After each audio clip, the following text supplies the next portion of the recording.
সম্মানিত দিনী ভাই ও বোন, আজ পবিত্র মুহররম মাসের ৯ তারিখ। তিনটি আমল কোনোভাবেই ছাড়বেন না।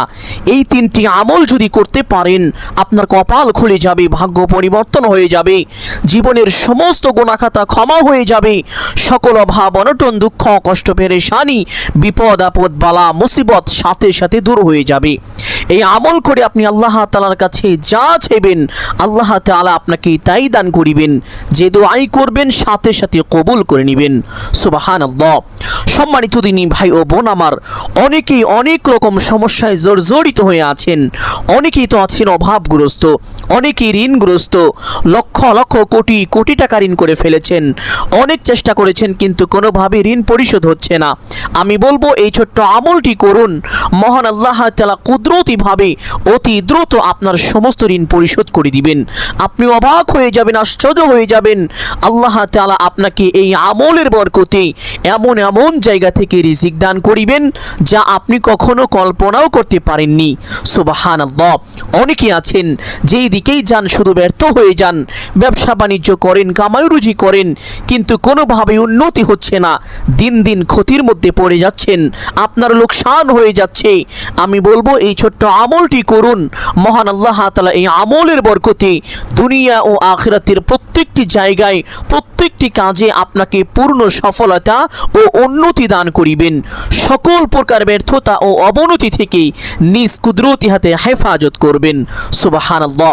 যেদিকেই যাবেন আল্লাহ তাআলা আপনাকে সফল করে দিবেন। অনেকেই চাকরি খুঁজছেন, চাকরির ব্যবস্থা হচ্ছে না। আমি বলবো এই ছোট্ট আমলটি করুন, মহান আল্লাহ তাআলা এই আমলের বরকতে অতি দ্রুত ভালো চাকরির ব্যবস্থা করে দিবেন। অনেকেই বিদেশ যেতে চান, ভালো ভিসা পান না। আমি বলবো এই ছোট্ট আমলটি করুন, মহান আল্লাহ তাআলা আপনাকে ভালো উন্নত মানের ভিসার ব্যবস্থা করে দিবেন, যেটা আপনার জন্য অত্যন্ত উপকারী হবে। সুবহানাল্লাহ। অনেকেই আছেন যাদের সন্তানাদি হয় না।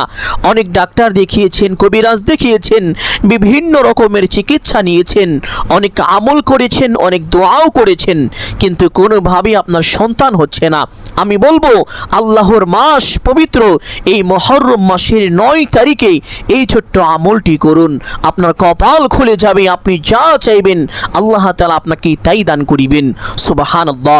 সম্মানিত দিনী ভাই ও বোন আমার, এই আমলগুলো কি এবং এই আমলগুলো কখন কিভাবে করিবেন প্রত্যেকটি বিষয় আপনাদেরকে সুস্পষ্টভাবে বলে দিব।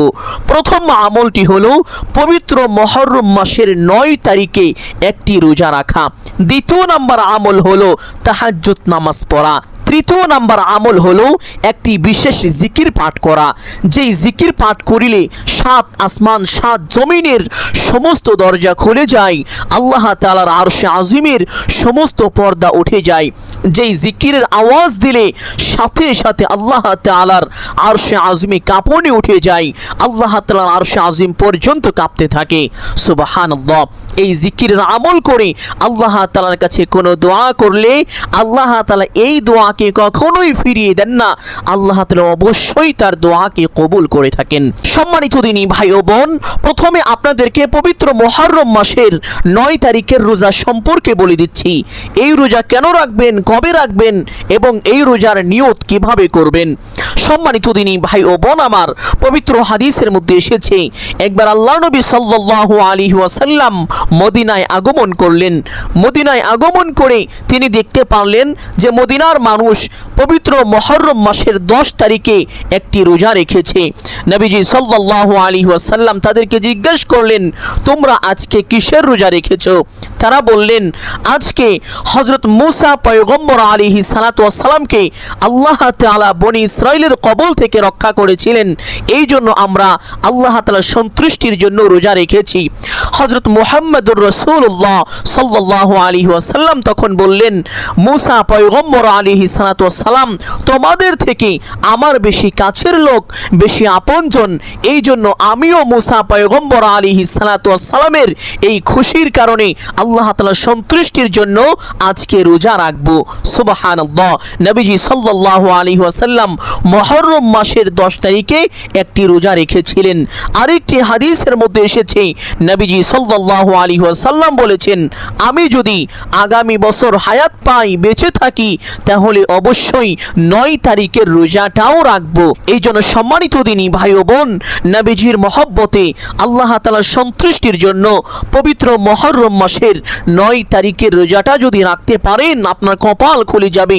আল্লাহ তাআলা আপনার জন্য আসমানের নিচে জমিনের উপরে যত বরকতের দরজা আছে সমস্ত দরজাগুলো খুলে দিবেন। সুবহানাল্লাহ। আল্লাহ তাআলা পবিত্র কোরআনুল কারীমের মধ্যে সুস্পষ্টভাবে বলে দিয়েছেন, বিসমিল্লাহির রহমানির রহিম, ওয়ালাউ আন্না আহলাল কুরা আমানু ওয়াত্তাকাউ, যারা আল্লাহকে ভয় করে, আল্লাহ তাআলার সন্তুষ্টির জন্য আল্লাহকে ভয় করে আল্লাহ তাআলার উপরে ঈমান এনেছে, লাফাতাহনা আলাইহিম বারাকাতিম মিনাস সামাওয়াতি ওয়াল আরদ, আল্লাহ তাআলা বলেন আমি তাদের জন্য আসমানের নিচে জমিনের উপরে যত বরকতের দরজা আছে সমস্ত বরকতের দরজাগুলো খুলে দেই। সুবহানাল্লাহ। আপনি যদি মুহররমের 9 তারিখের রোজাটি রাখেন, নবীজি খুশি হবেন, আল্লাহ তাআলা খুশি হবেন, আর এই খুশিটা হবে আপনার জন্য বরকতময়। আল্লাহ তাআলা আপনার জন্য দুনিয়ার সমস্ত কল্যাণ এবং বরকতের দরজাগুলো খুলে দিবেন। সুবহানাল্লাহ। এই জন্য সম্মানিত দিনী ভাই বোন, পবিত্র মুহররমের 9 তারিখের রোজাটা অবশ্যই আপনি রাখবেন। দ্বিতীয় নাম্বার আমল হলো তাহাজ্জুদ নামাজ পড়া। এই নামাজ যদি পড়তে পারেন আপনার কপাল খুলে যাবে। পবিত্র হাদিসের মধ্যে এসেছে, মহান আল্লাহ তাআলার কাছে পবিত্র মুহররম মাসের 9 তারিখের পরে যে রাত আসে, এই রাতকে বলে মুহররম মাসের 10 তারিখের রাত। এই রাত আল্লাহ তাআলার কাছে অত্যন্ত গুরুত্বপূর্ণ। এই রাতে সন্ধ্যা হওয়ার সাথে সাথে আল্লাহ তাআলা প্রথম আসমানে চলে আসেন এবং সকালে ফজরের নামাজের ওয়াক্ত শুরু হওয়ার আগ পর্যন্ত আল্লাহ তাআলা প্রথম আসমানেই অবতরণ করেন এবং প্রত্যেকটি বান্দা বান্দির নাম ধরে ধরে এইভাবে ডাকতে থাকেন আর বলতে থাকেন, ও আমার বান্দা, কে আছো ক্ষমা প্রার্থী, আমার কাছে ক্ষমা চাইবে, আমি তোমার সমস্ত গুনাহ খাতা ক্ষমা করে দিব। কে আছো অভাবগ্রস্ত, আমার কাছে রিজিক চাইবে, আমি তোমাকে ভরপুর রিজিক দান করিব। কে আছো ঋণগ্রস্ত, আমার কাছে সাহায্য চাইবে, আমি তোমার সমস্ত ঋণ কুদরতিভাবে পরিশোধ করে দিব। কে আছো সন্তানাদি হয় না, আমার কাছে সন্তান চাইবে, আমি তোমাকে নেককার সলিহিন সুসন্তান দান করিব। কে আছো কার কি প্রয়োজন, আমার কাছে চাইবে, আমি তোমার সমস্ত চাওয়াকে আজ পূরণ করে দিব। সুবহানাল্লাহ। এই জন্য সম্মানিত দিনী ভাই বোন, পবিত্র এই মহামূল্যবান রাতে কমপক্ষে 2 রাকাত তাহাজ্জুদ নামাজ যদি পড়তে পারেন, আপনার কপাল খুলে যাবে। পবিত্র হাদিসের মধ্যে নবীজি সাল্লাল্লাহু আলাইহি ওয়াসাল্লাম বলেছেন, আল্লাহ তাআলার কাছে ফরজ নামাজের পরে নফল নামাজের মধ্যে সর্বোত্তম নামাজ হলো তাহাজ্জুদের নামাজ। যেই বান্দা যেই বান্দি তাহাজ্জুদ নামাজ পড়ে আল্লাহ তাআলার কাছে কোনো কিছু চাই, আল্লাহ তাআলা তার চাওয়াকে কখনোই ফিরিয়ে দেন না, অবশ্যই তার চাওয়াকে পূরণ করে থাকেন। সুবহানাল্লাহ। এই জন্য সম্মানিত দিনী ভাই বোন, কমপক্ষে 2 রাকাত হলেও এই রাতে তাহাজ্জুদ নামাজ পড়বেন এবং আল্লাহ তাআলার কাছে বিশেষ নিয়মে দোয়া করবেন। সম্মানিত দিনী ভাই বোন, দোয়া কিভাবে করবেন, বিশেষ নিয়মটি কি তা আপনাদেরকে বলে দিব। এখন আপনাদেরকে বিশেষ সেই জিকিরের কথা বলে দিব, যেই জিকির করলে 7 আসমান 7 জমিনের সমস্ত দরজা খুলে যায়, আল্লাহ তাআলার আরশ আজিমের সমস্ত পর্দা উঠে যায়। এই জিকিরের আমল করে কোনো দোয়া করা হলে সেই দোয়া সাথে সাথে কবুল হয়ে যায়। সুবহানাল্লাহ। সম্মানিত দিনী ভাই বোন, সর্বপ্রথম জিকির হলো সুবহানাল্লাহি ওয়া বিহামদিহি। আল্লাহ নবী সাল্লাল্লাহু আলাইহি ওয়াসাল্লাম পবিত্র হাদিসের মধ্যে ইরশাদ করেছেন, এই জিকিরটি, এই তাসবিহটি আল্লাহ তাআলার কাছে এতটাই পছন্দনীয়, এতটাই প্রিয়, কোনো বান্দা কোনো বান্দি যদি মাত্র 100 বার পাঠ করে, তার গুনাহের পরিমাণ যদি সমুদ্রের ফেনা রাশিও হয়ে থাকে, নবীজি বলেছেন সাথে সাথে আল্লাহ তাআলা তার সমস্ত গুনাহ খাতা ক্ষমা করে থাকেন। সুবহানাল্লাহ। এই জন্য সম্মানিত দিনী ভাই বোন, উঠতে বসতে চলতে ফিরতে যখনই সময় পাবেন, কমপক্ষে 100 বার এই তাসবিহটা অবশ্যই পাঠ করিবেন, কোনোভাবে ছাড়বেন না। তাসবিহটা সহি শুদ্ধ করে আরও একবার বলছি, সুবহানাল্লাহি ওয়া বিহামদিহি। দ্বিতীয় নাম্বার জিকির হলো সুবহানাল্লাহ। এই জিকির সম্পর্কে পবিত্র হাদিসের মধ্যে এসেছে, আল্লাহ নবী সাল্লাল্লাহু আলাইহি ওয়াসাল্লাম বলেছেন, যেই ব্যক্তি দুনিয়ায় বসে একবার পাঠ করে সুবহানাল্লাহ, আল্লাহ তাআলা ওই ব্যক্তির জন্য আসমানের নিচে জমিনের উপরে যত ফাঁকা জায়গা রয়েছে সমস্ত ফাঁকা জায়গাগুলোকে নেকি দিয়ে পূর্ণ করে দেন। সুবহানাল্লাহ, কত নেকি হবে আপনার আমল নামায়, আল্লাহ তাআলা আপনাকে নেকির পাহাড় দান করবেন। এই জন্য সম্মানিত দিনী ভাই বোন, উঠতে বসতে চলতে ফিরতে যখনই সময় পাবেন বেশি বেশি পাঠ করিবেন সুবহানাল্লাহ। তৃতীয় নাম্বার জিকির হলো আলহামদুলিল্লাহ। এই জিকির সম্পর্কে পবিত্র হাদিসের মধ্যে এসেছে, আল্লাহ নবী সাল্লাল্লাহু আলাইহি ওয়াসাল্লাম বলেন, সর্বোত্তম দোয়া হলো এই দোয়াটি। যেই বান্দা যেই বান্দি দুনিয়ায় বসে বেশি বেশি এই জিকিরটি পাঠ করে, আল্লাহ তাআলা তাকে টাকা পয়সা ধন সম্পদ যখন যা কিছু প্রয়োজন সাথে সাথে গায়বীভাবে ব্যবস্থা করে দেন। আল্লাহ তাআলা তাকে কখনোই অভাব দেন না, কষ্ট দেন না, দুঃখ দেন না। সুবহানাল্লাহ। শুধু তাই নয়, আর যেই ব্যক্তি এই জিকিরটি পাঠ করে না তার সম্পর্কে আল্লাহ তাআলা স্বয়ং নিজে পবিত্র কুরআনুল কারীমের মধ্যে সুস্পষ্টভাবে জানিয়ে দিয়েছেন, লা ইন শাকারতুম লা আযীদান্নাকুম ওয়া লা ইন কাফারতুম ইন্না আযাবি লাশাদীদ। যেই ব্যক্তি আমার নিয়ামত পেয়ে নিয়ামতের শুকরিয়া আদায় করে, আলহামদুলিল্লাহ পাঠ করে, আমি আল্লাহ রাব্বুল আলামিন তাকে আরো বেশি নিয়ামত দান করি। আর যেই ব্যক্তি আমার নিয়ামতের না শুকরিয়া করে, নিয়ামতের শুকরিয়া আদায় করে না, আমি আল্লাহ রাব্বুল আলামিন তার থেকে আমার নিয়ামতকে ছিনিয়ে নেই এবং তাকে অচিরেই কঠিন বিপদের মধ্যে ফেলে দিব তথা জাহান্নামের আযাব দ্বারা গ্রেফতার করে ফেলবো। নাউযুবিল্লাহ। এই জন্য সম্মানিত দিনী ভাই বোন, অভাব অনটন দুঃখ কষ্ট পেরেশানি বিপদ আপদ বালা মুসিবত থেকে বাঁচার জন্য হলেও এই জিকিরটি উঠতে বসতে চলতে ফিরতে বেশি বেশি পাঠ করিবেন। বিশেষ করে আপনি যখন আল্লাহ তাআলার পক্ষ থেকে কোনো হালাল রিজিক ভক্ষণ করবেন অবশ্যই একবার পাঠ করিবেন আলহামদুলিল্লাহ। চতুর্থ নাম্বার জিকির হলো লা ইলাহা ইল্লাল্লাহ। এই জিকির সম্পর্কে পবিত্র হাদিসের মধ্যে অসংখ্য অগণিত ফজিলতের কথা এসেছে, শুনলে অবাক হয়ে যাবেন, আশ্চর্য হয়ে যাবেন। একবার আল্লাহ নবী হযরত মুসা পয়গম্বর আলাইহিস সালাতু ওয়াস সালাম আল্লাহ তাআলাকে বলেছিলেন, হে আল্লাহ, আপনি আমাকে এমন একটি দোয়া শিখিয়ে দিন যেই দোয়ার মাধ্যমে আমি আপনাকে স্মরণ করিতে পারবো, আপনার জিকির করিতে পারবো। তখন আল্লাহ তাআলা হযরত মুসা পয়গম্বর আলাইহিস সালাতু ওয়াস সালামকে এই জিকিরটি শিক্ষা দিয়েছিলেন। সুবহানাল্লাহ। মুসা পয়গম্বর আলাইহিস সালাতু ওয়াস সালাম চিন্তা করলেন, এত ছোট্ট একটা জিকির আল্লাহ তাআলা আমাকে শিক্ষা দিলেন, এত সহজ একটা জিকির, এটা তো সকলেই পারবে। মহান আল্লাহ তাআলা জানিয়ে দিলেন, ও আমার মুসা পয়গম্বর, তুমি শোনো, জিকির ছোট হতে পারে এবং সহজ হতে পারে, কিন্তু আমি আল্লাহ তাআলার কাছে এর চাইতে মধুর, এর চাইতে শ্রেষ্ঠ আর কোনো বাক্য এই পৃথিবীতে নাই। সুবহানাল্লাহ। সম্মানিত দিনী ভাই বোন, আমার নবী, আপনার নবী, দয়ার নবী, বিশ্ব নবী মুহাম্মদুর রাসূলুল্লাহ সাল্লাল্লাহু আলাইহি ওয়াসাল্লাম হাদিসে পাকের মধ্যে ইরশাদ করেন, এই জিকিরটি এতটা দাম যে 7 আসমান 7 জমিন এক পাল্লায় রাখা হলে, অপর পাল্লায় এই জিকিরটি রাখা হলে, তাহলে এই জিকিরের পাল্লাটাই বেশি ভারী হয়ে যাবে। সুবহানাল্লাহ। আরেকটি হাদিসের মধ্যে নবীজি বলেন, যেই ব্যক্তি দুনিয়ায় এই জিকিরটি বেশি বেশি পাঠ করবে, মৃত্যুর সময় তার কালিমা নসিব হবে, আর মৃত্যুর সময় যার কালিমা নসিব হবে তার জন্য জাহান্নাম হারাম এবং জান্নাত ওয়াজিব হয়ে যাবে। আরেকটি হাদিসের মধ্যে নবীজি বলেন, যেই ব্যক্তি দুনিয়ায় এই জিকিরটি বেশি বেশি পাঠ করবে, ওই ব্যক্তি কাল হাসরের ময়দানে এমনভাবে উপস্থিত হবে যেন তার জন্য জাহান্নাম পর্যন্ত হারাম হয়ে গিয়েছে। সুবহানাল্লাহ। কিতাবের মধ্যে এসেছে, যখন কোনো বান্দা কোনো বান্দি দুনিয়ায় বসে এই জিকিরটি পাঠ করে, এই জিকিরের আওয়াজ সাথে সাথে আল্লাহ তাআলার আরশে আজিমে গিয়ে ধাক্কা লাগে, যার কারণে আল্লাহ তাআলার আরশে আজিমের ভিতরে থাকা একটি বিশেষ নূরের খুঁটি কাঁপতে থাকে। আল্লাহ তাআলা খুঁটির এই অবস্থা দেখে খুঁটিকে জিজ্ঞেস করে, ও খুঁটি, তুমি কাঁপো কেন? খুঁটি বলে, হে আল্লাহ, আপনার এক বান্দা, আপনার এক বান্দি দুনিয়ায় বসে এই বিশেষ জিকিরটি পাঠ করেছে, যার কারণে আমি কাঁপছি। আল্লাহ তাআলা খুঁটিকে বলেন, ও খুঁটি, তুমি তোমার কাঁপাকে বন্ধ করে দাও। খুঁটি বলে, হে আল্লাহ, আমি আমার কাঁপাকে বন্ধ করতে পারবো না ততক্ষণ পর্যন্ত না যতক্ষণ পর্যন্ত আপনি তাকে ক্ষমা করে দিবেন। সুবহানাল্লাহ।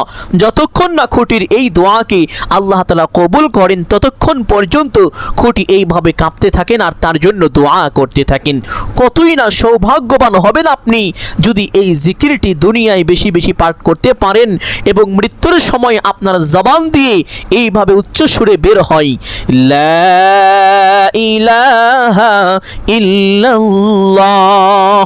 সম্মানিত দিনী ভাই বোন, 5 নম্বরে যেই জিকিরের কথা বলবো, এই জিকিরটি যদি উঠতে বসতে চলতে ফিরতে বেশি বেশি পাঠ করেন, দুনিয়া ও আখিরাতের প্রত্যেকটি জায়গায় আল্লাহ তাআলা আপনাকে সফলতা দান করবেন এবং আল্লাহ তাআলা আপনার মর্যাদাকে বাড়িয়ে দিবেন। সুবহানাল্লাহ। কখনোই আল্লাহ তাআলা আপনাকে কোনো জায়গায় ছোট করবেন না, অসম্মানই করবেন না। যেদিকেই যাবেন আল্লাহ তাআলা আপনাকে সম্মানজনক পদ দান করবেন। আর সেই জিকিরটি হলো আল্লাহু আকবার। সম্মানিত দিনী ভাই ও বোন, এখন আপনাদেরকে সেই বিশেষ আমলটির কথা বলে দিব, যেই বিশেষ আমল করে আল্লাহ তাআলার কাছে কোনো দোয়া করা হলে এই দোয়া আল্লাহ তাআলা কখনোই ফিরিয়ে দেন না। সুবহানাল্লাহ। আর তা হলো তাহাজ্জুদ নামাজ পড়ে সে স্থানে বসে সর্বপ্রথম একটি ছোট্ট ইস্তেগফার পাঠ করিবেন। এই ইস্তেগফার সম্পর্কে নবীজি সাল্লাল্লাহু আলাইহি ওয়াসাল্লাম বলেছেন, যেই ব্যক্তি দুনিয়ায় এই ইস্তেগফার বেশি বেশি পাঠ করবে আল্লাহ তাআলা তার সকল অভাব অনটন দূর করে দিবেন, তার গুনাহ খাতা মোচন করে দিবেন এবং আল্লাহ তাআলা তাকে এমন এমন জায়গা থেকে রিজিক দান করিবেন যা সে কখনো কল্পনাও করতে পারেনি। সুবহানাল্লাহ। সেই ছোট্ট ইস্তেগফারটি হলো আস্তাগফিরুল্লাহাল্লাযী লা ইলাহা ইল্লা হুয়াল হাইয়ুল কাইয়্যুম ওয়া আতুবু ইলাইহি। ইস্তেগফারটি আমলের সময় কমপক্ষে 3 বার পাঠ করিবেন। ইস্তেগফারটি পাঠ করা শেষ করে একটি ছোট্ট দুরূদ পাঠ করিবেন, যেই দুরূদের ব্যাপারে কিতাবের মধ্যে এসেছে। এই দুরূদ হলো ধন সম্পদ লাভের দুরূদ। এই দুরূদ বেশি বেশি পাঠ করলে ধন সম্পদ বৃদ্ধি হয়। এই দুরূদের নাম হলো দুরূদে সাকিনা। যেই ব্যক্তি এই দুরূদ পাঠ করে আল্লাহ তাআলা ওই ব্যক্তির উপরে বৃষ্টির মতো অজস্রভাবে রহমত নাজিল করেন। সুবহানাল্লাহ। আর সাকিনা শব্দের অর্থই হলো রহমত। এই দুরূদটি যদি আপনি বেশি বেশি পাঠ করেন তাহলে মহান আল্লাহ তাআলা আপনাকে অতি দ্রুত গুপ্ত ধনের সন্ধান দিবেন। আর সেই ছোট্ট দুরূদটি হলো আল্লাহুম্মা সাল্লি আলা মুহাম্মাদিন আবদিকা ওয়া রাসূলিকা ওয়া আলাল মুমিনিনা ওয়াল মুমিনাতি ওয়াল মুসলিমিনা ওয়াল মুসলিমাতি। যারা পারেন মুখস্থ করে নেবেন, মুখস্থ করতে না পারলে বাংলায় লিখে রাখুন, দেখে দেখেও দুরূদটি পাঠ করতে পারবেন, কোনো সমস্যা নেই। এই দুরূদটি আমলের সময় কমপক্ষে 3 বার পাঠ করিবেন। দুরূদটি পাঠ করা শেষ করে সেই বিশেষ 5টি জিকির পাঠ করবেন, যেই জিকিরগুলোর কথা আপনাদেরকে বলে দিয়েছি। জিকিরগুলো পাঠ করা শেষ করে আবার ছোট্ট দুরূদটি কমপক্ষে 3 বার পাঠ করবেন। পাঠ করা শেষ করে এইভাবে মোনাজাত করবেন, আলহামদুলিল্লাহি রাব্বিল আলামিন ওয়াসসালাতু ওয়াসসালামু আলা সাইয়্যিদিল আম্বিয়াই ওয়াল মুরসালিন। এই 2টি বাক্য মোনাজাতের শুরুতে একবার অবশ্যই বলবেন। বলার পরে আপনার যা কিছু প্রয়োজন সমস্ত কিছু মহান আল্লাহ তাআলার কাছে চাইবেন। চাওয়া শেষ করে 3 বার বলবেন, ইয়া যাল জালালি ওয়াল ইকরাম, ইয়া যাল জালালি ওয়াল ইকরাম, ইয়া যাল জালালি ওয়াল ইকরাম। অতঃপর একবার বলবেন, হে আল্লাহ, আপনার হাবিবের উসিলা করে আমার দোয়া মুনাজাত কবুল আর মঞ্জুর করে নিন। অতঃপর 3 বার বলবেন, আমিন আমিন আমিন বিরহমাতিকা ইয়া আরহামার রাহিমিন। মুনাজাত শেষ করে সাথে সাথে একবার পড়বেন সাল্লাল্লাহু আলাইহি ওয়াসাল্লাম। আপনার দোয়া আল্লাহ তাআলার আরশে আযমে পৌঁছে যাবে, আপনার দোয়া কবুল আর মঞ্জুর হয়ে যাবে। এইভাবে আমল করে আপনি আল্লাহ তাআলার কাছে যা চাইবেন আল্লাহ তাআলা আপনাকে তাই দান করিবেন। সুবহানাল্লাহ। সম্মানিত দিনী ভাই ও বোন আমার, আমি আশা করছি আজকের এই আমলটি আপনাদের সকলের জন্য অত্যন্ত গুরুত্বপূর্ণ এবং উপকারী ছিল। অতএব সকলকে বলবো সদকায়ে জারিয়ার উদ্দেশ্যে কমপক্ষে একটি হলেও শেয়ার করে দিবেন। যদি আলোচনাটি ভালো লাগে অবশ্যই ভিডিওতে একটি লাইক করবেন, কমেন্টে আমিন বলে দোয়ায় শরীক থাকবেন। যারা এই চ্যানেলের নতুন দর্শক রয়েছেন চেষ্টা করিবেন চ্যানেলটি সাবস্ক্রাইব করে রাখার জন্য। সকলের জন্য অন্তর থেকে দোয়া করি আল্লাহ তাআলা সকলকে ভালো রাখুন, সুস্থ রাখুন, জানে মালে কামায় রুজি ব্যবসা বাণিজ্যে প্রচুর পরিমাণ উন্নতি ও বরকত দান করুন। সকলেই বলি আমিন সুম্মা আমিন।